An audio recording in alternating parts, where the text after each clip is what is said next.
In Tokyo, Japan, a bizarre incident occurred involving a train and a woman. Holding a red umbrella, she ignored the safety barrier on the side of the tracks and walked directly into the middle of the railway. She stared ahead, smiling softly, as though she had spotted an old friend. Then,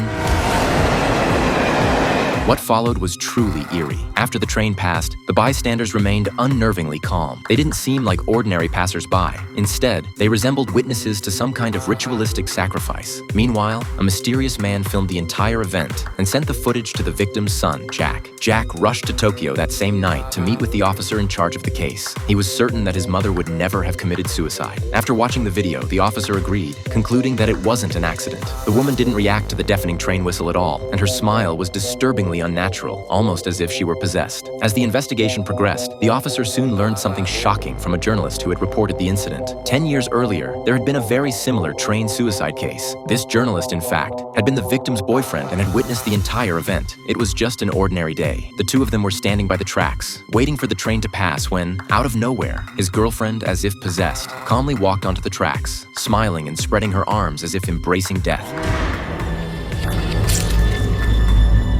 When the journalist snapped out of his shock, he hurried to search for her and found her Walkman under the train, still playing a haunting song through the headphones. The journalist firmly believed that it was this song that had killed his girlfriend. To uncover the truth, he began investigating all the recent train suicide cases and discovered an unsettling pattern. Every one of these incidents had a strange commonality. There were always exactly 12 witnesses at each scene, and, even more bizarrely, they were always the same group of people. 388 accidents, and in every one, the witnesses were the same group. Can this really be just a coincidence? Because most of the victims didn't wear headphones when they died, the journalist installed a radio receiver near the tracks. He used the same device placed at the spot where Jack's mother had died and pressed play. Sure enough, a song began to play. The journalist said he recognized the song. It was called The Messenger at the Crossroads, from a band that had vanished 20 years ago. The band's lineup consisted of exactly 12 members, and the lead singer was none other than Jack's mother. "Do you know how many people your mother has killed?" the journalist asked. Jack was in complete disbelief. He had never known that his mother had been in a band. The journalist explained that the band was called The Pioneers, and it had 12 members, but no one had ever seen their faces because they always performed wearing strange rabbit masks. Only Jack's mother had ever been interviewed without her mask, where she mentioned her plans to form a band. In the few years after the band's formation, they only released one single, The Messenger at the Crossroads. Its melody was addictive,